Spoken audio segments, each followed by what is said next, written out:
1 Coríntios 11, de 17 a 22. Os irmãos hão de se lembrar dos problemas presentes na igreja de Corinto, vão se lembrar das tristezas que essa igreja trazia ao apóstolo Paulo, e no capítulo 11, o apóstolo Paulo trata de problemas relacionados ao funcionamento, ao culto na igreja. A igreja se reunia, e quando a igreja se reunia, alguns erros eram cometidos. E o apóstolo Paulo lamenta o fato da igreja se reunir e cometer certos erros. O primeiro erro que ele menciona aqui era uma postura indevida das senhoras. Nós aprendemos no sermão passado que o apóstolo Paulo teve que dar instruções acerca do modo como as senhoras deveriam se posicionar, como deveria ser a atitude delas durante a reunião da igreja, porque muitas senhoras estavam passando por cima da liderança da igreja, e a postura de muitas delas era uma postura de autoridade, totalmente livre de qualquer sujeição a qualquer tipo de autoridade entre elas e Deus. E o apóstolo Paulo procura corrigir isso no capítulo 11. Esse era um problema relacionado ao culto na igreja de Corinto, mas não era o único. Existiam outros problemas relacionados ao culto, e o apóstolo Paulo fala sobre eles, ele continua a falar sobre eles no versículo 17. Vejam o que diz o versículo 17. Entretanto, nisto que lhes vou dizer, não os elogio. Ele já tinha elogiado no versículo 2. Ele os elogiou porque eles se lembravam de tudo que tinham aprendido, de tudo que tinham recebido. E aqui no versículo 17, o apóstolo Paulo faz um contraste, fala: nisto que eu vou dizer agora, nisto eu não elogio vocês. E ele continua: pois as reuniões de vocês mais fazem mal do que bem. Em primeiro lugar, ouço que quando vocês se reúnem como igreja, há divisões entre vocês, e até certo ponto eu creio. Pois é necessário que haja divergências entre vocês para que sejam conhecidos quais dentre vocês são aprovados. Quando vocês se reúnem, não é para comer a ceia do Senhor, porque cada um come sua própria ceia sem esperar pelos outros. Assim, enquanto um fica com fome, outro se embriaga. Será que vocês não têm casa onde comer e beber?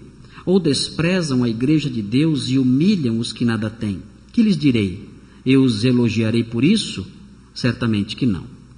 Irmãos, a mensagem central que eu extraí desse texto está vindo aí? Aí está. A nossa tela, infelizmente de manhã, ela fica muito clara. Não dá para a gente ver direito o que aparece aqui. É muito difícil. Nossa igreja é muito clara, ainda está a luz acesa ainda. Aí é que deixa mais claro ainda. Mas acho que dá para ler a mensagem central. A mensagem central é assim: os defeitos da igreja imatura tornam-se mais salientes quando seus membros estão juntos. É triste isso, não é verdade? Os defeitos da igreja imatura tornam-se mais salientes quando seus membros estão juntos. Há igrejas que são excelentes, desde que não se reúnam. São ótimas, desde que os membros fiquem bem longe uns dos outros. São maravilhosas as igrejas. São igrejas imaturas. Se os crentes se ajuntarem, aí começa o problema. Não pode colocar junto. São igrejas imaturas, são igrejas orgulhosas, são igrejas marcadas por soberba. É o que reina em algumas igrejas, é isso: imaturidade e soberba. Quando você coloca essas pessoas imaturas e orgulhosas juntas numa mesma igreja, os problemas aparecem. Aí a gente percebe de que qualidade, do que é feita aquela igreja. Qual é a qualidade dos seus membros quando estão juntos. O grande problema da igreja de Corinto acontecia, os defeitos da igreja apareciam quando os crentes se reuniam. Algumas famílias são assim. Está tudo bem na casa, desde que não fiquem juntos. O marido trabalhando, a esposa visitando alguém, os filhos na escola, aí a família é uma beleza. Chega de noite, os vizinhos têm que colocar tampão no ouvido por causa da gritaria, da baderna que aquilo lá vira. Onde há imaturidade, onde há orgulho, onde há pecado, é assim. Quando o pecado reina na vida das pessoas, quando ela é a marca presente na maioria dos componentes daquele grupo, quando aquelas pessoas estão juntas, é aí que os problemas aparecem. Não é à toa que nós vemos famílias se desfazendo. O marido vai embora, a mulher vai embora, o filho vai embora, ninguém aguenta ficar lá dentro. Porque todos são carregados de pecados, todos são carregados de iniquidade, todos são carregados de imaturidade, de orgulho, e quando se ajuntam, é um caos total. Era o que acontecia na igreja de Corinto. Quando se ajuntavam, aí que a coisa era feia mesmo. Problema de maturidade, problema de orgulho. E quais eram os defeitos que apareciam lá? Nós vamos ver 3 defeitos da igreja orgulhosa e imatura. Vamos ver o que acontece, qual é o defeito que aparece na igreja, nas igrejas que são como a igreja de Corinto, orgulhosa e imatura. Em primeiro lugar, vem aí, reuniões que fazem mal. Reuniões que fazem mal. O versículo 17 fala que as reuniões dos coríntios mais faziam mal do que bem. E ele prossegue dizendo no versículo 18 e no versículo 19 que as reuniões promoviam o mal porque existiam divisões ali. Quando eles se reuniam então, essas divisões se acentuavam ainda mais. Um humilhava e desprezava o outro. De modo que aquela reunião gerava mal-estar nas pessoas, tristeza nas pessoas, angústia nas pessoas, e dava ensejo para que todos expressassem as suas maldades interiores. Assim eram aquelas reuniões, ocasiões em que a maldade das pessoas aflorava. Muitas vezes, é um pouco difícil dizer isso, mas é uma realidade triste. Muitas vezes, alguns irmãos contribuem mais com a igreja ficando em casa. É muito triste isso. Mas há pessoas que realmente se ajuntam aos irmãos para o mal. Há pessoas que muitas vezes vêm à igreja e quando elas vêm à igreja, a presença delas não é uma presença que constrói, não é uma presença que produz alegria, não é uma presença que contribui para solucionar os problemas, não é uma presença que edifica a vida dos outros, que alegra a igreja, que torna a igreja mais madura. Não. É uma presença danosa. É uma presença que entristece. É uma presença que causa problemas. É uma presença que indispõe as pessoas umas contra as outras. É uma presença que mancha a tranquilidade, perturba a tranquilidade e mancha a pureza da igreja. Há pessoas que são assim. São crentes orgulhosos, são crentes imaturos, são crentes voltados para um espírito de divisão, são crentes dotados de uma disposição para brigar, dotados de uma disposição para falar mal, para criticar, para criar partidos. E esses crentes, quando vêm à igreja, eles se reúnem para o mal. Vêm aqui para produzir tristeza, pecado e mal-estar na igreja. Quando nós olhamos algo assim, quando nós olhamos a linguagem do apóstolo Paulo nesse ponto, quando ele diz, olha, vocês se reúnem para o mal, imediatamente isso deve produzir em nós uma questão. Quando eu vou à igreja, a minha presença produz o mal ou o bem? Todos, diante de um texto como esse, que fala com clareza que é possível um crente se reunir para o mal, todos devem se questionar.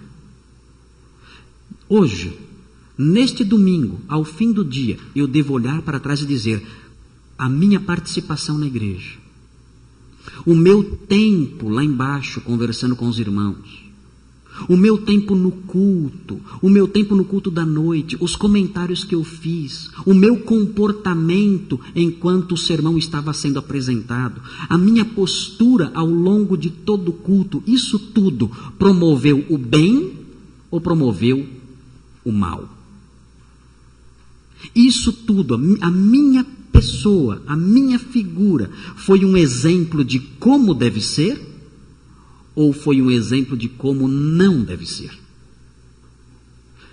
A minha presença acrescentou ou trouxe prejuízos para a igreja? Todos temos que fazer essa pergunta. Ninguém deve vir à igreja indiferente quanto aos resultados da sua cooperação. Todos devem avaliar. Quando eu vou à igreja, eu construo ou eu destruo? Porque a existência de um número predominante de pessoas, de um número grande de pessoas, que são imaturas e orgulhosas, faz com que a igreja toda se reúna para o mal. Mas há um segundo defeito. Aí está o segundo defeito. O segundo defeito da igreja imatura e orgulhosa. As celebrações que ela faz da ceia são falsas. São celebrações falsas da ceia. Quando nós olhamos o versículo 20, o apóstolo Paulo diz algo mais que é preocupante. Ele diz: quando vocês se reúnem, não é para comer a ceia do Senhor. Eles realizavam a ceia do Senhor quando se reuniam, mas em virtude do comportamento deles, o apóstolo Paulo diz: isso que vocês fazem aí é uma ceia, mas não é do Senhor, não. Pode ser de qualquer um, mas do Senhor não é. Por quê? Porque ele diz que a ceia que eles realizavam não era a ceia do Senhor. Vejam por quê. Ele mostra aqui no versículo 21. Porque cada um come a sua própria ceia sem esperar pelos outros. Assim, enquanto um fica com fome, outro se embriaga. O que acontecia nessa igreja? Era comum antigamente a festa de agape. A festa de agape era uma festa que precedia a ceia. As igrejas realizavam isso. Era um almoço ou um jantar, uma refeição, enfim, uma refeição que tinha esse nome, refeição de amor. Uma refeição em que as pessoas se reuniam e tinham comunhão umas com as outras na igreja. E, ato contínuo, depois dessa refeição, eles participavam então juntos da ceia do Senhor. Em Corinto, as pessoas faziam essa refeição e não aguardavam, principalmente as pessoas mais pobres. Os mais pobres, quando chegavam para a festa de amor, encontravam as mesas vazias. Por quê? Porque as pessoas levavam seus mantimentos ali, as pessoas tinham maior poder aquisitivo, levavam ali seus mantimentos, comiam todas juntas, não avisavam talvez os mais pobres do horário em que estavam se reunindo. Quando os pobres chegavam, tudo já tinha acabado. O apóstolo Paulo fala: por que vocês não vão comer em casa? Vocês querem comer a comida de vocês na hora que quiserem, sem esperar ninguém? Comam em casa. Façam isso. Porque o que isso revela entre vocês é falta de união e pior. Vocês comem tanto as coisas que vocês trazem, vocês se excedem tanto naquilo que vocês trazem durante a festa, que alguns chegam até a ficar bêbados. Ou seja, entre vocês, quando vocês se reúnem, não há união e não há decência. E quando vocês se reúnem sem união e sem decência, a ceia que vocês realizam é uma ceia falsa. Isso deve fazer com que nós olhemos para a nossa realidade. Se a nossa igreja não for marcada por união e decência, podemos realizar 10 ceias aqui aos domingos. E podemos cantar os nossos hinos sobre a ceia do Senhor com todo o nosso fervor. Deus olhará para essa reunião e dirá: essa ceia não vale nada. Essa ceia não tem valor nenhum. Essa ceia não é a minha ceia. A minha ceia é expressão de nova vida.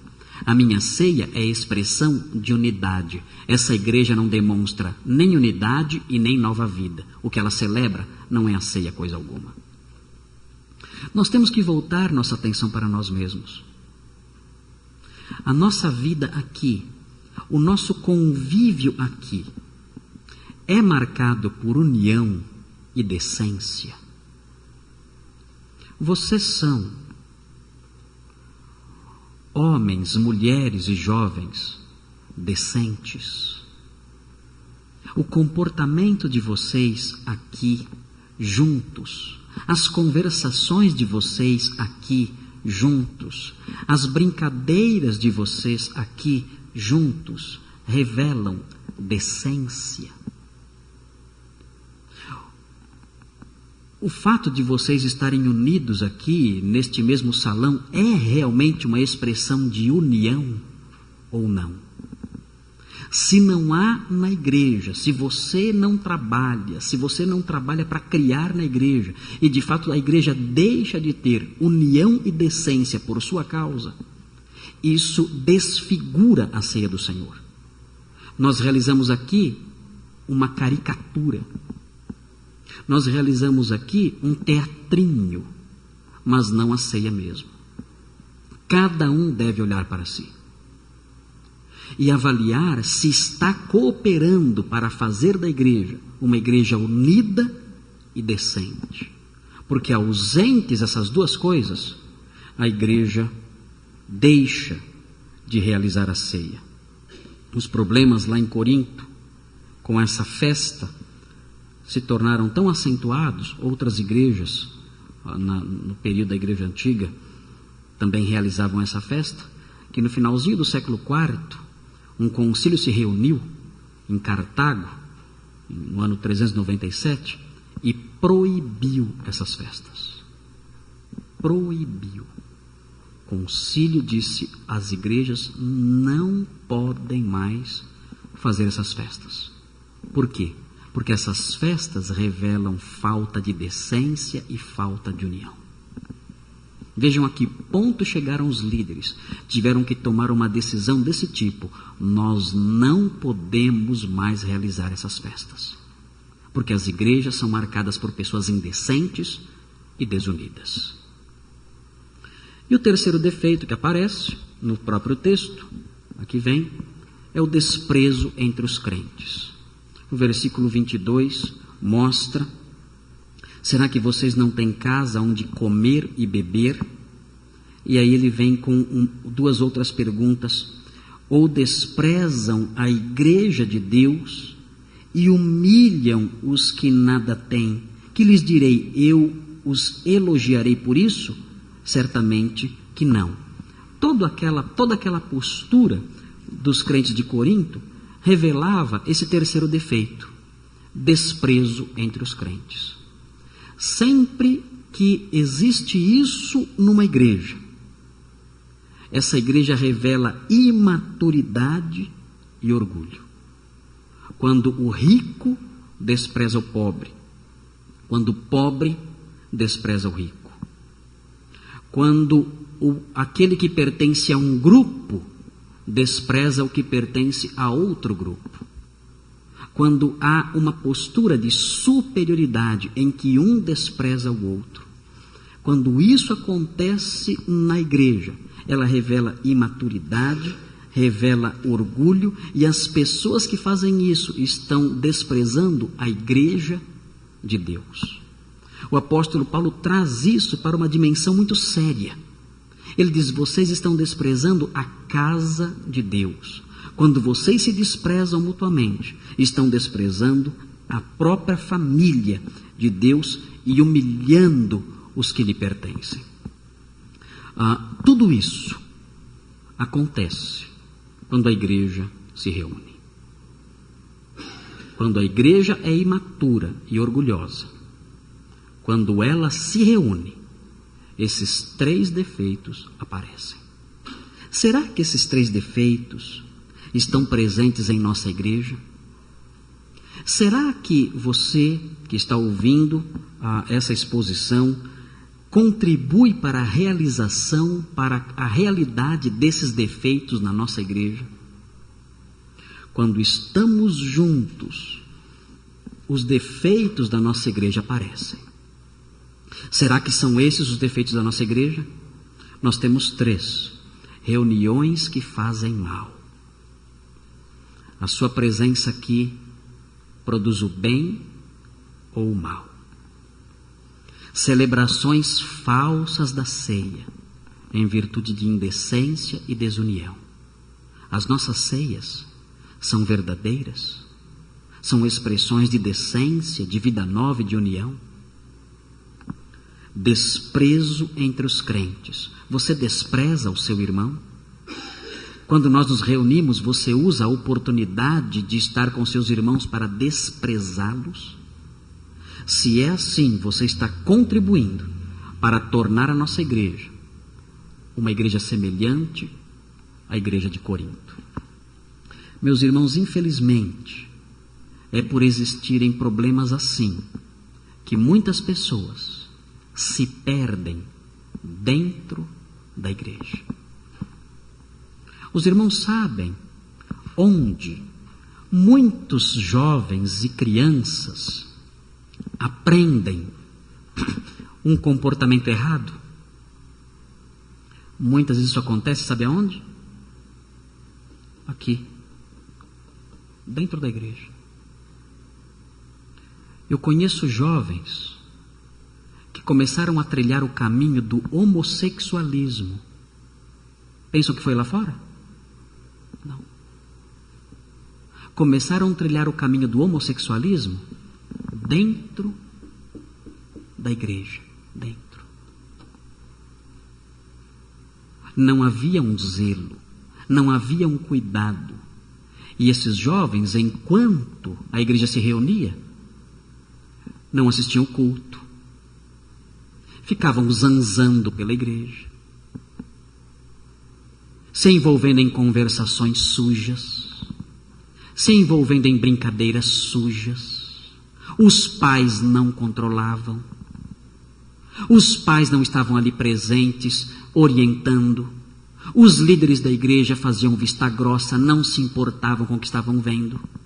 E esses jovenzinhos, envolvidos uns com os outros dentro da igreja, sem controle, sem orientação, sem zelo dos pais e dos líderes, se perderam dentro da igreja. Não sei de um caso nem de 2. Sei de vários e vários casos. De jovens, de crianças, que se afundaram no pecado mais terrível e sujo que alguém possa imaginar.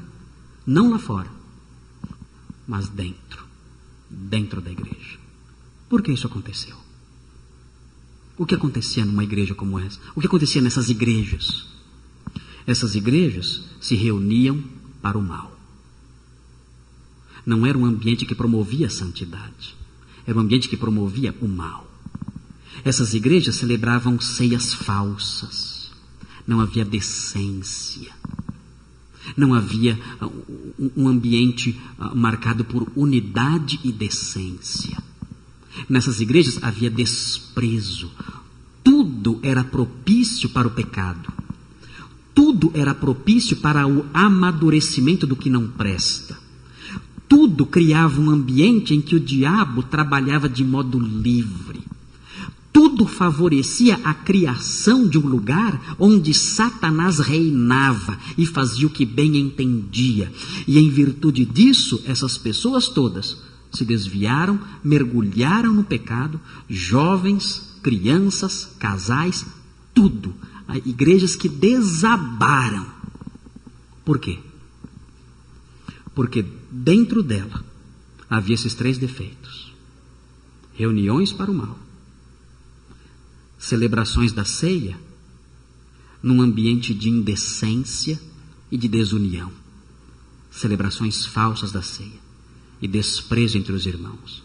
Eis o ambiente formado para o diabo atuar. Eis o circo formado para o diabo fazer a festa. E ele fez. E destruiu. E acabou com as igrejas e com as vidas. E acabou com essas vidas dentro das igrejas.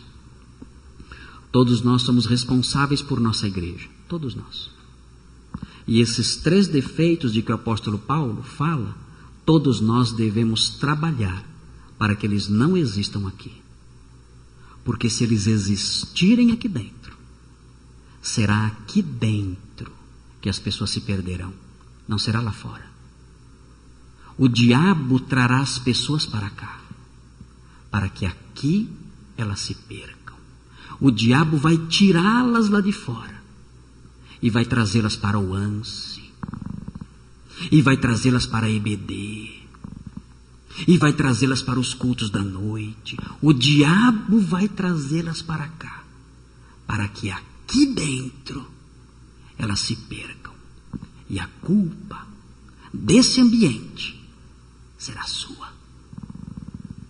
A culpa pela criação desse ambiente será nossa. Vamos orar.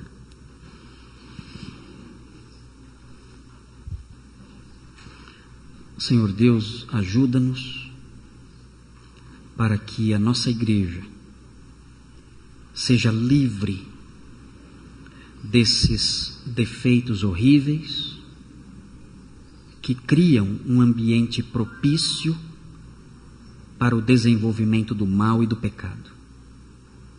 Ó Deus, faça com que aqui entre nós o ambiente seja diferente, que as nossas reuniões sejam reuniões para o bem, que as nossas ceias sejam ceias verdadeiras, expressões de decência, expressões de união, e que não haja desprezo de uns em relação aos outros, para que Satanás não alcance vantagem e não tenha a nossa igreja como uma agência de trabalho dele, mas que entre nós haja união verdadeira, decência, ceias celebradas em verdade, reuniões que edificam, e desse modo as pessoas que chegam aqui conheçam um ambiente novo, um ambiente diferente, e movidas, ó Deus,